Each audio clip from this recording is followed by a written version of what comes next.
Aujourd'hui, 22 septembre 2024, nous célébrons le 25e dimanche du temps ordinaire de l'année liturgique B. La croix est la place des derniers, puisqu'elle est folie et scandale. La croix est l'école où nous sommes conscients d'être les premiers, d'être les meilleurs, d'être les plus grands. Mais nous considérons cette grandeur, cette primauté, comme dit Saint Paul, comme balayure, pour nous mettre au service des plus pauvres. Dans la logique de la croix, le plus grand, c'est celui qui sert. Le meilleur, c'est celui qui se fait esclave. Le plus fort, c'est celui qui défend les faibles, les petits. Jésus est notre modèle et notre exemple. La croix de Jésus s'oppose à l'esprit du monde, au mal, aux méchants, aux médiocres, au péché. C'est la croix qui nous rend grands, premiers, meilleurs.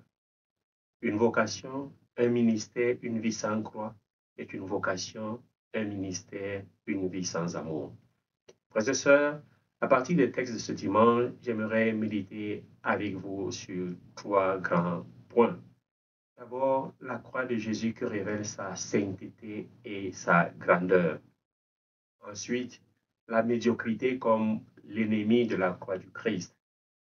Et enfin, la croix et l'enfance comme véritable signe de la grandeur.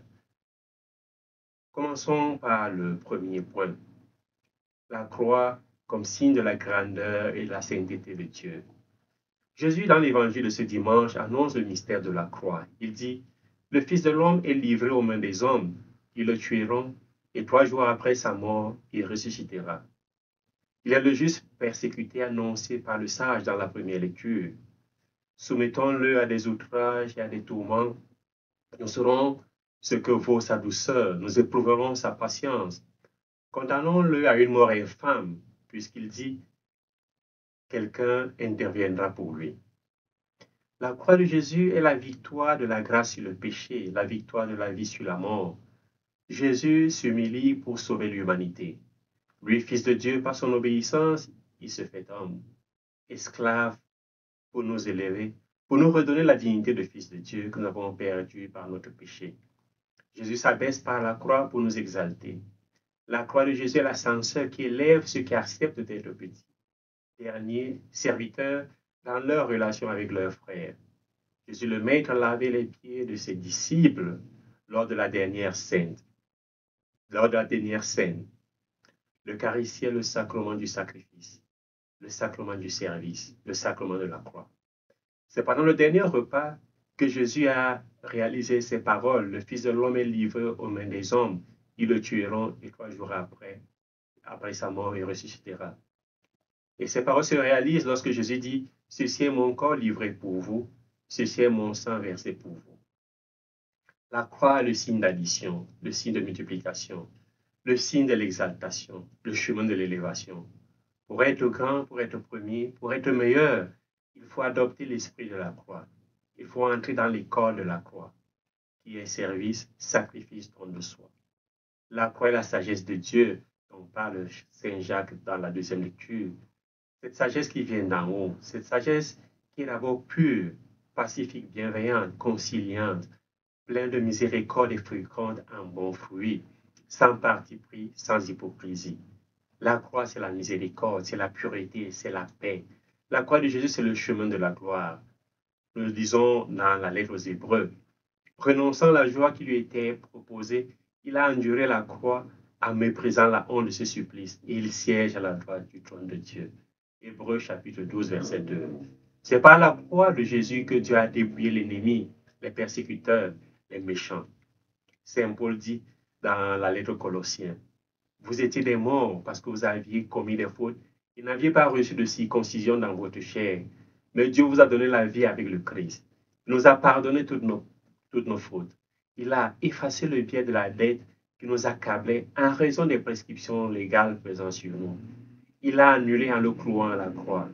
Ainsi, Dieu a dépouillé les puissances de l'univers, les a publiquement donné en spectacle et les a traînés dans le cortège triomphal du Christ. La croix, signe de victoire. Le monde aujourd'hui semble indiquer un chemin de gloire différent. Carriérisme, recherche des honneurs. Un chemin différent du chemin de la croix. Mais à regarder de très près, les grands succès dans la science, dans le sport, dans la technologie sont arrivés au bout du sacrifice. Sans sacrifice, il n'y a pas de bénéfice. Sans croix, il n'y a pas de gloire. Sans effusion de sang, il n'y a pas de pardon, il n'y a pas de salut. Il faut couler les larmes, il faut verser la sueur, répandre le sang comme Jésus sur la croix, pour connaître le bonheur et la béatitude et avoir la première place. Deuxièmement, l'ennemi de la croix. Le chemin des médiocres, le chemin des méchants et des orgueilleux. Chemin opposé à la croix. À l'opposé du chemin de la croix, il y a le chemin des médiocres. Le pape Benoît XVI disait aux jeunes, Dieu ne nous a pas créés pour la médiocrité. Dieu nous a créés pour la grandeur, pour la plénitude. Jésus est résolu à donner sa vie, à sacrifier sa vie pour reconstruire l'humanité. Mais à côté de ce projet de Jésus, il y a un projet parallèle de jalousie, de persécution, d'envie, d'orgueil, de guerre, de conflit, de persécution. Un projet de destruction, un projet mené par les médiocres. Dans la première lecture, il y a un groupe de conspirateurs qui veut détruire le juste, anéantir sa justice.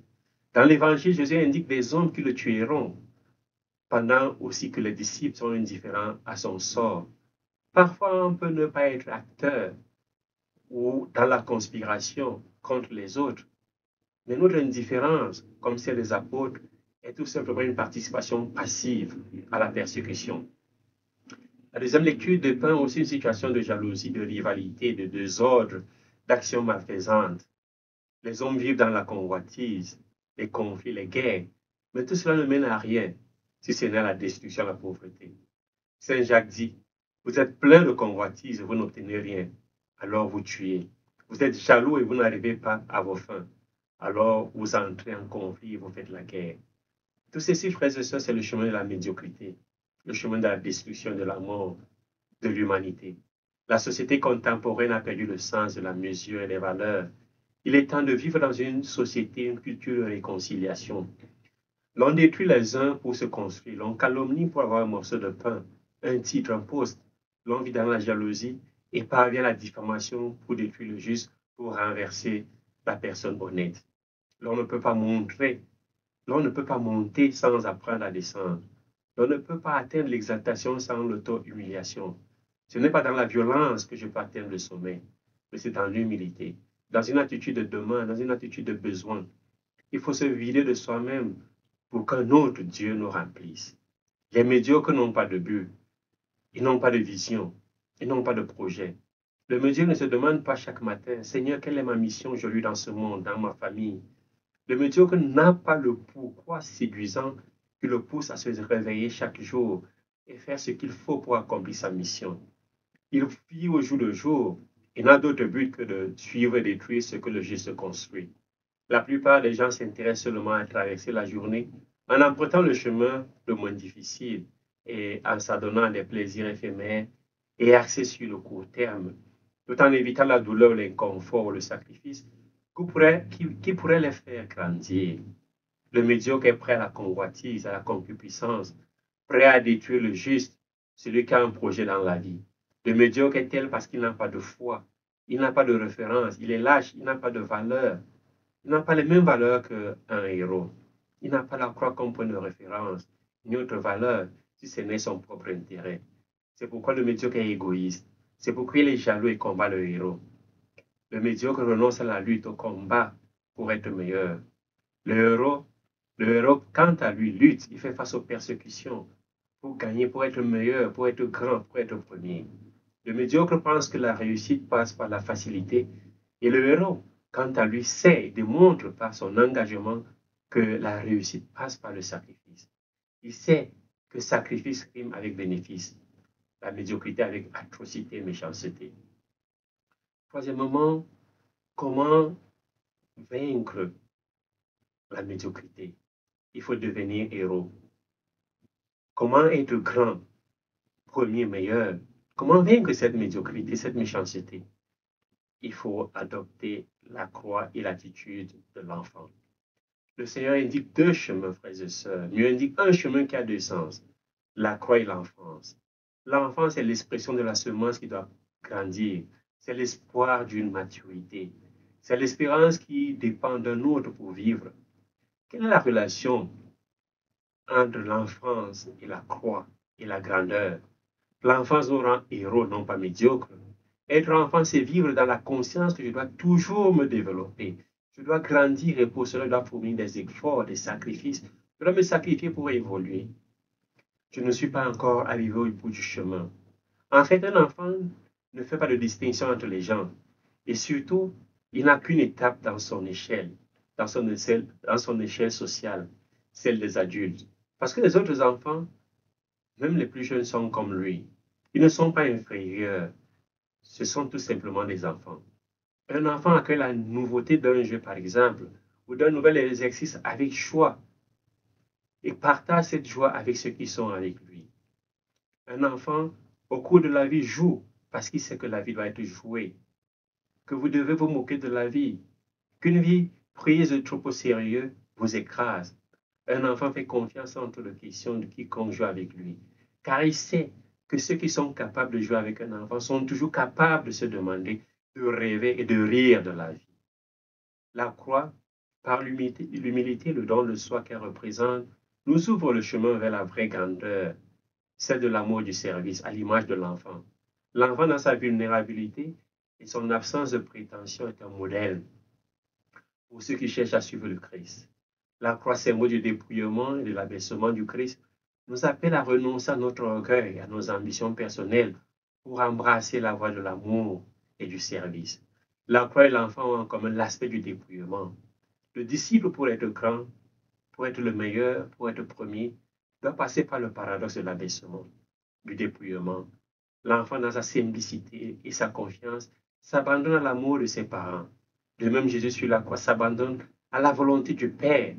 La petitesse et la confiance nous ouvrent à la grâce de Dieu et nous permet de vivre pleinement notre relation filiale avec lui. Pourquoi est-il si difficile aujourd'hui de vivre dans la simplicité et de faire confiance aux autres? On ne fait pas confiance aux autres parce qu'on ne fait pas confiance à soi-même. On est conscient de notre médiocrité et on pense que tous les autres sont médiocres. L'enfant venant au monde est un don de Dieu, une promesse de vie.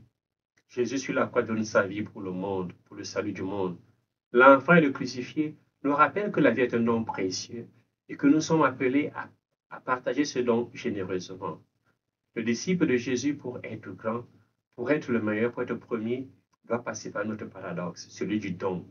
Donner, se donner, pardonner et s'abandonner. La croix et l'enfance nous invitent à un chemin de conversion radicale. Il s'agit de renoncer à notre orgueil, à nos ambitions, pour embrasser l'humilité, le service, l'accueil et la confiance. C'est en devenant comme des enfants que nous pouvons participer pleinement au mystère de la croix et entrer dans la vie éternelle. L'enfant est vulnérable et dépendant. Il nous rappelle notre propre vulnérabilité et notre besoin de Dieu. Sur la croix, Jésus vit la vulnérabilité intime, ultime autant pour moi. Il vit cette vulnérabilité ultime, mais sa confiance en Dieu ne faiblit pas. L'enfance et la croix de Jésus nous invitent à vivre dans la confiance, même face à la souffrance et à la mort. L'enfant devient le miroir de la croix, nous rappelant les valeurs essentielles de l'humilité, du service, de l'accueil, de la simplicité, de la confiance, du don de soi. La croix, à son tour, illumine l'enfance, révélant la grandeur cachée dans la petitesse et la vulnérabilité. En embrassant ces valeurs, nous sommes appelés à suivre le Christ sur le chemin de la croix, chemin qui conduit à la vraie vie. Frères et sœurs, la destinée de l'homme, c'est cette égalité inouïe avec un Dieu qui, à travers la croix, par grâce et dans l'amour, déverse sur lui toute la richesse de sa vie trinitaire, en faisant son égal et compagnon. Il ne nous a pas créés pour la médiocrité, mais pour cette grandeur, cette plénitude. À présent, je vous donne deux témoignages, deux témoins de grandeur, de personnes qui ont vécu dans la grandeur de la croix et de l'enfance. D'abord, Saint Olivier Plunkett. Ordonné prêtre en 1654, il fut nommé archevêque d'Armagh, en Irlande, 15 ans plus tard. Il s'y montra toujours courageux, entreprenant et d'humeur joyeuse. Quand il fut arrêté, il ne perdit rien de sa bonne humeur, de sa courtoisie. Les médiocres l'accusaient d'avoir préparé le débarquement de 20 000 soldats français en Irlande et d'avoir taxé son clergé pour mettre sur pied une armée de 70 000 hommes. Le jury, le médiocre, le condamna à être pendu, vidé et démembré. Saint Olivier, remerciant le juge et pardonnant aux dénonciateurs et calomniateurs. Il leur dit, je suis heureux d'aller auprès du Christ dont je vous ai tant parlé. Le deuxième exemple, c'est Sainte Élisabeth de Thuringe, qui a été toute sa vie la cible des rumeurs calomnieuses, des médiocres. Fille du roi de Hongrie, elle ne respecte pas les codes de l'aristocratie en cherchant par tous les moyens, elle cherche par tous les moyens à s'humilier, suivant l'exemple, le modèle franciscain. Accusée d'adultère par les médiocres, car elle a accueilli un lépreux dans son lit, un lépreux qui n'avait pas de logis, celui-ci se révèle après être le Christ. Quand on lui reproche de dilapider sa fortune en don de pain aux pauvres et qu'elle croit son époux furieux, son tablier apparaît rempli de roses, miracle illustré par une iconographie abondante. Frères et sœurs, l'humilité est la condition nécessaire pour accueillir Jésus. Car l'accueil de l'autre nécessite au préalable l'humilité exprimée dans une attitude d'enfant. L'accueil rejoint l'écoute et l'obéissance, nous plonge dans la relation avec l'autre. L'accueil de l'autre, l'accueil de la croix, crée une relation qui porte à une identification au Christ. C'est pourquoi accueillir Jésus, c'est accueillir celui qui l'a envoyé. Les médiocres n'accueillent pas Jésus parce qu'ils sont pleins d'orgueil. L'accueil prévient les conflits, les guerres. Mais pour mieux accueillir, il faut un cœur d'enfant, un cœur humble. Le but de la vie chrétienne est d'accueillir son prochain comme un ange, d'accueillir Jésus comme son sauveur. Bon dimanche, loué soit Jésus-Christ et que Dieu vous bénisse.